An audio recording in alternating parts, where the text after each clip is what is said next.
Olá, no vídeo de hoje nós vamos falar um pouco mais sobre os polígonos, o que são cada um deles e algumas propriedadezinhas e cálculos que nós podemos encontrar dentro dos polígonos, certo? Primeiramente vamos definir o que são polígonos. Polígonos são figuras geométricas formadas por linhas poligonais fechadas. O que significa possuir linhas poligonais fechadas? Significa possuir linhas retas, né, vamos colocar assim, e que a figura ela seja fechada de forma que todas as retas elas tenham algum encontro entre alguma outra, tá bem? Esses polígonos eles podem se classificar de duas formas, em polígonos côncavos e polígonos convexos. Então, o que é cada um deles? Um polígono convexo acontece da seguinte forma: quando você consegue traçar uma reta, e essa reta ela pode entrar nesse polígono e sair apenas uma vez. Agora, o polígono côncavo é quando você consegue traçar uma reta e ela entra nesse polígono, sai, entra no polígono novamente e sai novamente. Então nós temos aí dois exemplos. Perceba que no desenho onde está o polígono convexo, a retinha que liga x e y, esse segmento, ele está totalmente dentro da figura, certo? Portanto, esse polígono é convexo. Agora, o polígono côncavo, aí do outro lado, o segmento que liga x e y, ele começa dentro do polígono, sai e depois retorna para dentro do polígono. Portanto, esse polígono é chamado de polígono côncavo, certo? Daí, nós vamos ter algumas coisinhas chamadas de elementos do polígono. Todo polígono possui lados, vértices, ângulos internos e externos e também as diagonais. Aí nós temos duas figuras representando bem cada um deles. Perceba o seguinte: nessa figura que está aberta, nós temos os ângulos alfa I, beta I, teta I, mi I, que são nossos ângulos internos, ou seja, interno está dentro da figura. E os ângulos alfa E, beta E, teta E, mi E. Esses são os ângulos externos, ou seja, estão de fora da figura. E essas letras maiúsculas A, B, C e D são os nossos vértices. Na figura ao lado, nós temos que os vértices são A, B, C, D, E, F, G e H, certo? E os lados, como que nós representamos os lados? Os lados são representados pelos dois vértices, tá, que formam um lado, com um traço em cima. Esse traço, toda vez que vocês verem escrito dessa forma, isso representará um lado, um segmento, certo? E também possuímos as diagonais. As diagonais são como se fossem os lados, porém são segmentos que estão internos ao polígono, certo? Usando as diagonais também nós podemos definir elas para os polígonos convexos e para os polígonos côncavos. Nos polígonos côncavos, o que acontece? Quando nós traçamos as diagonais, uma dessas diagonais ela vai ficar de fora do polígono. Portanto, quando isso acontece, esse polígono também ele é chamado de côncavo, certo? E daí vocês perguntam, mas como que a gente vai saber o nome desses polígonos? O nome dos polígonos se dá por meio da quantidade de lados que ele possui. E então nós temos essa tabela aí que mostra para vocês alguns nomes de polígonos. Nós não temos polígonos de nenhum que tenha apenas um lado e nem que tenha apenas dois lados. Nós temos polígonos a partir de 3, tá? Então com 3 lados todo mundo sabe que são os triângulos. Com 4 lados nós temos os quadriláteros. E esses dois são os mais especiais. Por quê? Porque além desse próprio nome dito, triângulo e quadrilátero, eles se dividem em diversas formas, em diversos tipos. Os triângulos, eles se dividem lá, né, em triângulo equilátero, triângulo escaleno, triângulo isósceles. Em relação aos seus ângulos, eles se dividem em triângulo acutângulo, triângulo retângulo, triângulo obtusângulo, certo? E os quadriláteros se diferenciam de duas formas: paralelogramos e trapézios. Dentro dos paralelogramos nós temos o próprio paralelogramo, os retângulos, os quadrados e os losangos. E dentro do trapézio nós temos classificações de trapézio isósceles, trapézio retângulo e trapézio escaleno também, certo? Porém, esses sobre os triângulos e sobre os quadriláteros, isso vai ficando para próximas aulas, tá? Para os próximos vídeos também, já que os dois próximos módulos são referentes somente a essas duas figuras. Então nós temos aí, ó, 5 lados pentágono, 6 lados hexágono, 7 lados heptágono, 8 lados octógono. Perceba que todos eles vão terminar aí com a palavra gono. Essa palavra gono significa ângulo, certo? Gono significa ângulo. E antes disso, nós temos os nomes, as formas que nós lemos esses números na linguagem grega antiga principalmente, certo? Então 5 penta, 6 hexa, 7 hepta, 8 octo, né? E assim vai indo. Perceba que ali o exemplo, essa tabela, nos dá até o número 20 certinho de 1 por 1, na ordem certa. Até o 20 nós temos lá então o icosāgono. A partir do 20, nós não utilizamos mais aqueles nomes, né?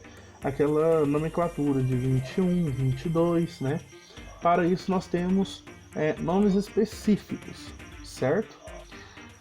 Os polígonos também possuem umas coisinhas chamadas de soma dos ângulos.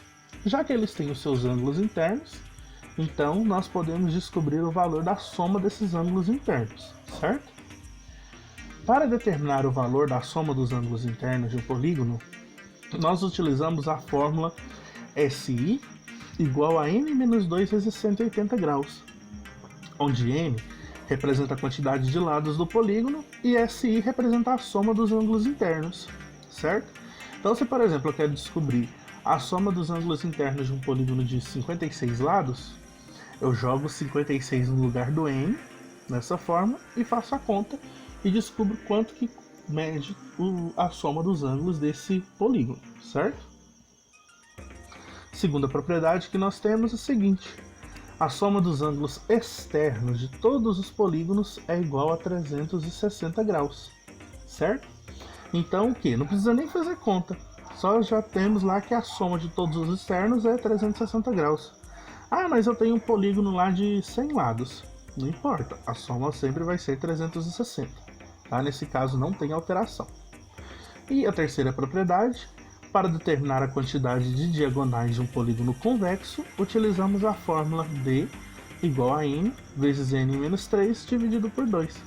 Novamente, onde n é o número de lados. Então, se eu quero saber quantas diagonais tem um polígono de 7 lados, por exemplo, substituo os n's aí por 7 e faço os cálculos até encontrar quantas diagonais esse polígono tem.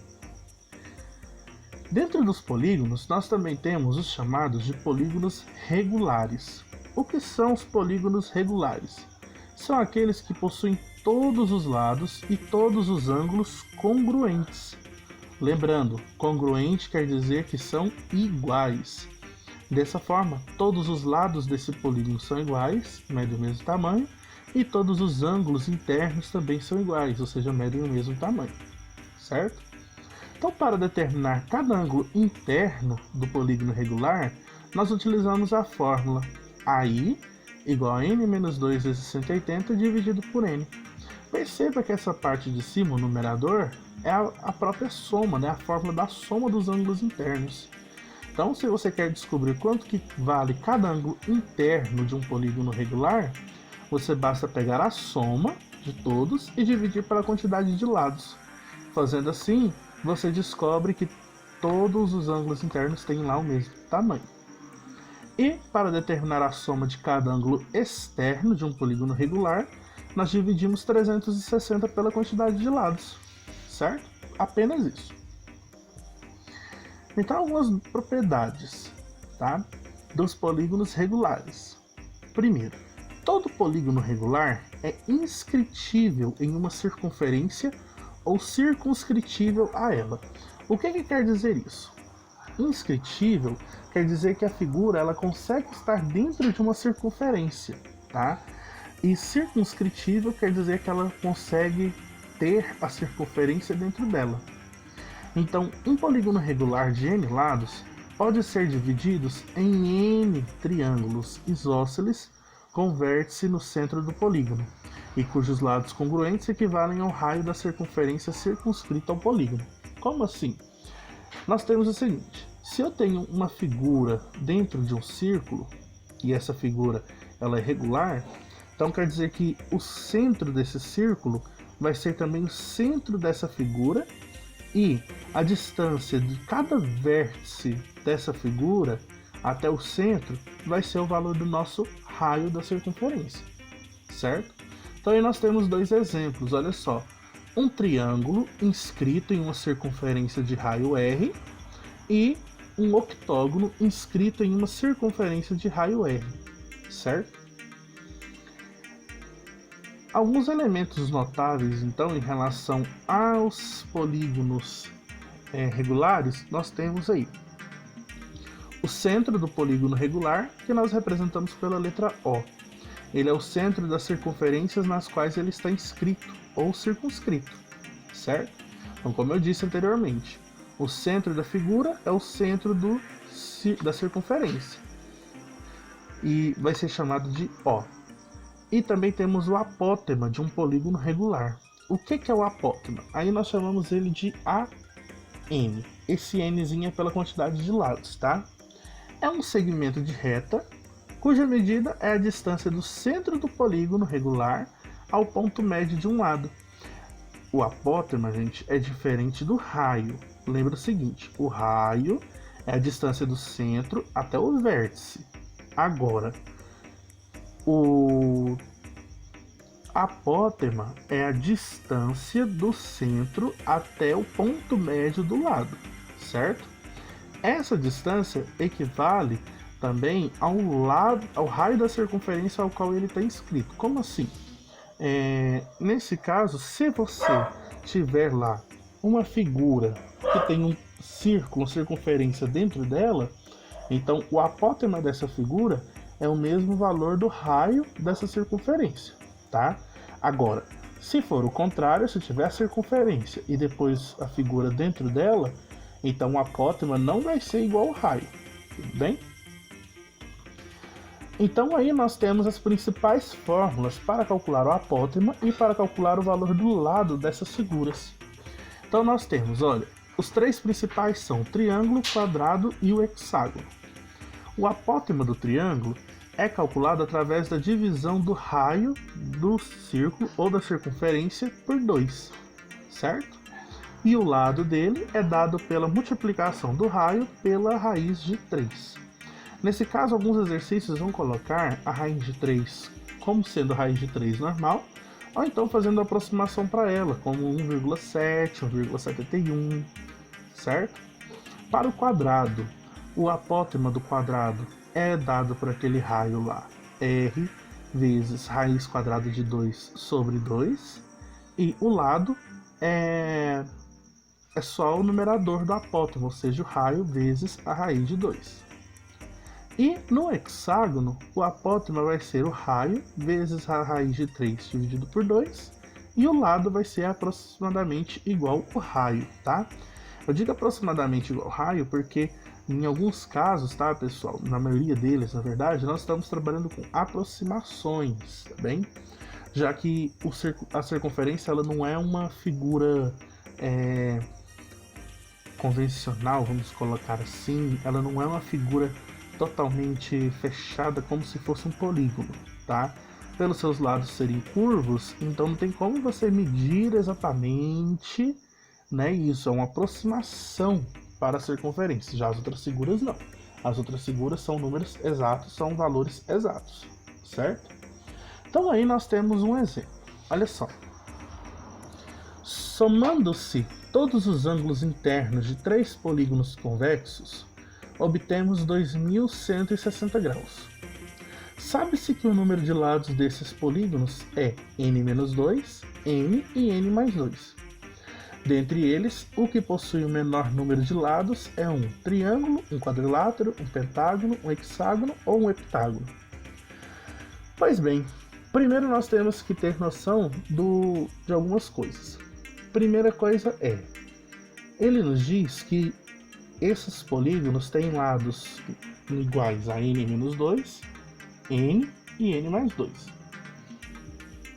E ele está falando sobre a soma dos ângulos internos dos três polígonos, certo? Então o que ele fez? Ele somou os ângulos internos de um polígono, somou os ângulos internos de outro polígono e somou os ângulos internos do terceiro polígono, fez tudo isso, somou os três resultados e obteve 2160 graus. É o que nós vamos fazer aqui. Olha só. Substituindo então na fórmula do SI, que é n-2 vezes 180, substituindo aí o n por n-2, nós obtemos n-2 menos 2 vezes 180. Essa primeira parte, n-2, é a quantidade de lados do primeiro polígono. E essa partezinha que é só o menos 2 já vem da fórmula. O segundo, n-2 vezes 180, porque n é a quantidade de lados do segundo polígono. E o último, n-2 mais 2 vezes 180. Por que n-2 mais 2? Esse n mais 2 é a quantidade de lados do terceiro polígono. E esse menos 2, ele vem da nossa fórmula, certo? Então, resolvendo dentro dos parênteses, nós obtemos n menos 4 vezes 180, mais n menos 2 vezes 180, mais n vezes 180. Por quê? No terceiro parênteses lá, ó, n menos 2 mais 2, os dois números 2 vão se cancelar, né? Como 180 é comum a todos, então a gente coloca o 180 em evidência. Colocando o 180 em evidência, nós temos 180 que multiplica n menos 4 mais n menos 2 mais n igual a 2160. E assim a gente pode resolver normalmente, né, já que se trata de uma equação. Passando 180 dividindo e já mexendo lá dentro do parênteses, nós encontramos o seguinte: 3n menos 6 igual a 2160 dividido por 180. Então está escrito aqui na última linha. Isso, dividindo então 2160 por 180, nós encontramos 3n menos 6 igual a 12. Equação normal, o que tem letra fica de um lado, o que não tem vai para o outro. Passando o 6 para o outro lado, como o 6 era negativo, ele vai positivo, então o 12 mais o 6 juntos nos dão 18. Então se eu tenho que 3n vale 18, então dividindo 18 por 3, nós encontramos 6. Portanto, o valor de n é 6. Terminou aqui? Não. O que nós precisamos fazer agora? Descobrir quanto que mede cada lado, ou seja, quantos lados tem cada figura. A primeira figura tem n menos 2 lados. Como n vale 6, então 6 menos 2, 4. Portanto, a primeira figura tem 4 lados. A segunda figura é n. n igual a 6. Então, essa segunda figura tem 6 lados. E a última figura, n mais 2. Então, 6 mais 2 é igual a 8. Então, a última figura tem 8 lados. Sendo assim, a que tem menor lados é o quadrilátero, certo? Então, pessoal, esse foi o nosso vídeo de hoje falando sobre os polígonos e algumas propriedades deles, alguns cálculos. Espero vocês nas nossas videoaulas e no nosso próximo vídeo também, certo? Até mais!